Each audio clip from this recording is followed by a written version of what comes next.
பொதுக்காலம்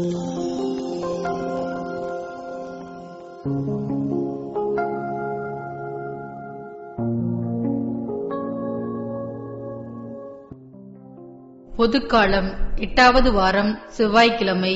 முதல் வாசகம் சீராக் ஆகமத்திலிருந்து வாசகம். அதிகாரம் 35, இறை வார்த்தைகள் 1 முதல் 12 வரை. திருச்சட்டத்தை கடைபிடிப்பது பல காணிக்கைகளை கொடுப்பதற்கு ஈடாகும். கட்டளைகளை கருத்தில் கொள்வது நல்லுறவு பலி செலுத்துவதற்கு ஒப்பாகும். அன்புக்கு கைமாறு செய்வது மாவு படையல் அளிப்பதற்கு இணையாகும். தர்மம் செய்வது நன்றி பலி செலுத்துவதாகும். தீச்செயலை விட்டுவிடுதல் ஆண்டவருக்கு விருப்பமானது. அநீதியை கைவிடுதல் பாவக்கழுவாய் பலியாகும்.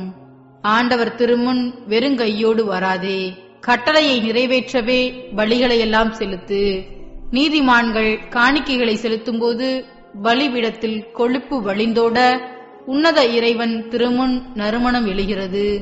நீதிமான்களின் பலி ஏற்றுக்கொள்ளத்தக்கது. அதன் நினைவு என்றும் நீங்காது. ஆண்டவரை தாராளமாய் மாட்சிமைப்படுத்து. உன் உழைப்பின் முதற்கனிகளை கொடுப்பதில் கணக்கு பார்க்காதே. கொடை வழங்கும் போதெல்லாம் முகமலர்ச்சியோடு கொடு.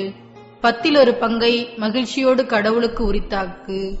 உன்னத இறைவன் உனக்கு கொடுத்திருப்பதற்கு ஏற்ப நீயும் அவருக்கு கொடு. உன்னால் முடிந்த அளவுக்கு தாராளமாய் கொடு. ஆண்டவரே கைமாறு செய்வார். 7 மடங்கு உனக்கு திருப்பி தருபவர். ஆண்டவருக்கு கையூட்டு கொடுக்க எண்ணாதே, அவர் அதை ஏற்க மாட்டார். அநீத பலியில் நம்பிக்கை வைக்காதே. ஆண்டவர் நடுவராய் இருக்கிறார்.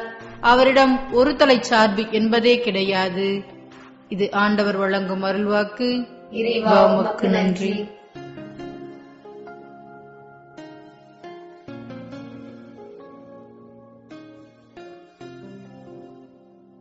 நற்செய்தி வாசகம்.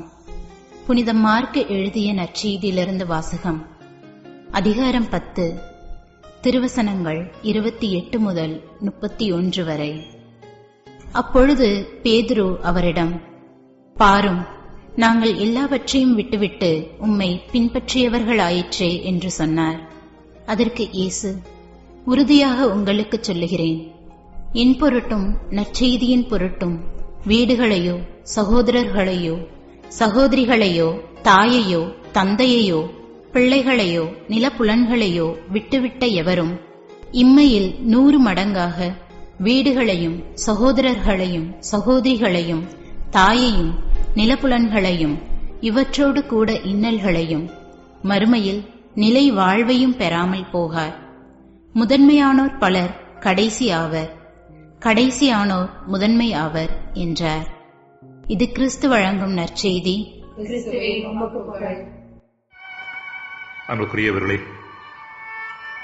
தமிழகத்தில் பொது உடைமை கட்சியின் முக்கிய தலைவராக விளங்கியவர் ஜீவா என்று சொல்லப்படக்கூடிய ஜீவானந்தம். ஒரு முறை மும்பையில் நடைபெற்ற தன் கட்சி கூட்டத்தில் பங்கெடுப்பதற்காக அவர் அங்கு சென்றிருந்தார். ஒரே ஒரு வேஷ்டி மட்டும் வைத்திருந்த அவர் ஒவ்வொரு நாளும் அதை துவைத்து காய வைத்து பயன்படுத்தினார். இவரது எளிமையை பார்த்த நிகழ்ச்சி ஒருங்கிணைப்பாளர்கள் அவருக்கு ஒரு புதிய வேஷ்டியை பரிசாக கொடுத்தனர். ஆனால் ஜீவாவோ அருகில் இருந்த ஒரு சேரி பகுதிக்கு சென்று அங்கிருந்த ஒரு நபருக்கு அந்த வேஷ்டியை கொடுத்து விட்டு வந்து விட்டாராம். மறுநாள் கூட்டத்திற்கு வந்தபோது பழைய வேஷ்டியையே துவைத்து கட்டியிருந்தார். மனித வாழ்வில் 2 வகையான நபர்கள் இருக்கின்றார்கள், எடுப்பவர்கள் மற்றும் கொடுப்பவர்கள், டேக்கர்ஸ் அண்ட் கிவர்ஸ். எடுப்பவர்கள் என்பவர்கள் எந்த அளவிற்கு மற்றவர்களிடமிருந்தும் இயற்கையிடமிருந்தும் ஏராளமானவற்றை எடுத்து தங்களை வளர்த்துக் கொள்ள முடியுமோ அந்த அளவிற்கு பிறரிடமிருந்து பெற்றுக்கொள்ள முனைபவர்கள். நிறைய உடைமைகள், நிறைய செல்வம் ஆகியவற்றை சேர்க்க சேர்க்க வாழ்வு வளமாகிவிடும் என்று எண்ணிக்கொண்டு பிறரிடமிருந்து அதிகமாக எடுக்க முனைபவர்கள். இதற்கு மாறாக கொடுப்பவர்கள் என்பவர்கள் பிறருக்கு தங்களால் இயன்ற உதவிகளை செய்பவர்கள். தங்களது தேவைகளை குறைத்தும் தங்களது வசதிகளை தியாகம் செய்தும் பிறர் நன்றாக இருக்க வேண்டும் என்ற நோக்கத்தோடு செயல்படுபவர்கள். இங்கு நாம் புரிந்து கொள்ள வேண்டிய செய்தி என்னவென்றால், எடுப்பவர்களிடம் அதிகமாக வசதி இருக்கக்கூடும், ஆனால் மன அமைதி இருக்குமா என்பது சந்தேகம். கொடுப்பவர்களிடம் அதிக வசதி இல்லாமல் இருக்கலாம், ஆனால் அவர்களிடம் மன அமைதி நிச்சயமாக அதிகமாகவே இருக்கும். இதை ஆங்கிலத்தில் வித்தியாசமாக the takers eat better but the givers sleep better என்று சொல்கிறார்கள். இன்றைய முதல் வாசகமானது பிறருக்கு கொடுப்பது குறித்து எடுத்துரைக்கிறது. கொடை வழங்கும் போதெல்லாம் முகமலர்ச்சியோடு கொடு, 10 பங்கை மகிழ்ச்சியோடு கடவுளுக்கு உரித்தாக்கு. உன்னத இறைவன் உனக்கு கொடுத்திருப்பதற்கு ஏற்ப நீயும் அவருக்கு கொடு, உன்னால் முடிந்த அளவிற்கு தாராளமாய் கொடு என்கிறார் சீராக்கின் ஞான நூலாசிரியர். இது ஏதோ கடவுளுக்கு கொடுப்பது பற்றி எடுத்துரைப்பது மட்டுமல்ல, கடவுளுக்கு கொடுப்பதன் வழியாக பிற மனிதர்களுக்கு கொடுப்பது. நிச்சயமாக கடவுளுக்கு கொடுக்கின்ற எதையும் அவர் எடுத்துக்கொள்வதில்லை. அதை ஏழை எளிய மக்களுக்கு சேர வேண்டும் என்பதுதான் இறைவன் சுட்டிக்காட்டக்கூடிய செய்தியாக இருக்கிறது.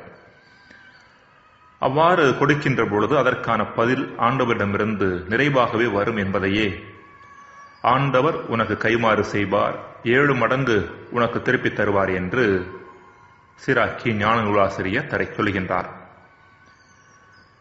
வள்ளுவர் பழியஞ்சி பாத்துவோன் உடைத்தாயின் இல்வாழ்க்கை வழியஞ்சல் எஞ்சான்றும் இயல் என்கின்றார். குறள் எண் 44. பழிவாவத்திற்கு அஞ்சி அறவழியில் பொருள் ஈட்டி பகுத்து உண்பவனுடைய வாழ்க்கையில் குறைவு என்பது இல்லை என்பது இந்த குறளின் பொருள். வாழ்வின் நிறைவும் நிம்மதியும் சேர்ப்பதில் அல்ல, மாறாக கொடுப்பதில் அடங்கியிருக்கிறது என்கிற செய்திதான் இங்கும் எதிரொலிக்கின்றது. இன்றைய நற்செய்தியில் இறைமகன் இயேசு இன்னும் ஒருபடி மேலே செல்கின்றார். மனிதர்கள் அதிகமாக சேர்க்கின்றவர்களாக, எடுக்கின்றவர்களாக, அதே வேளையில் கொடுக்க மனம் இல்லாதவர்களாக இருப்பதற்கான அடிப்படை காரணம் அவர்களிடம் இருக்கிற பற்று என்பதை உணர்ந்த இயேசு இந்த பற்றை துறப்பதன் வழியாக மட்டுமே ஒருவர் நிலையான நிறைவான வாழ்வை, அதாவது மகிழ்ச்சி அறுவடை செய்ய முடியும் என்பதை எடுத்துரைக்கின்றார். இயேசுவின் பொருட்டும் நற்செய்தியின் பொருட்டும் வீடுகளையும் சகோதரர்களையும் சகோதரிகளையும் தாயையும் தந்தையையும் பிள்ளைகளையும் நிலபுலன்களையும் துறக்க வேண்டும் என்று அவர் கூறுவது பற்றை துறப்பதற்கான அழைப்பை என்று அன்பை துறப்பதற்கான அழைப்பு அல்ல. இந்த பற்று நபர் சார்ந்ததாகவோ பொருள் சார்ந்ததாகவோ இருக்கக்கூடும் என்பதையும் இங்கு அவர் எடுத்துரைக்கின்றார். இப்படிப்பட்ட பற்றையும் அதன் விளைவான சேர்த்தலையும் துறப்பது துன்பமானதாக இருந்தாலும் அது உண்மையான நிறை மகிழ்வை கொண்டு வரும் என்பதையே இவற்றோடு கூட இன்னல்களையும் மறுமையில் நிறைவாழ்வையும் பெறாமல் போகார் என்ற வார்த்தைகள் வழியாக இயேசு எடுத்துரைக்கின்றார். ஜெபம்.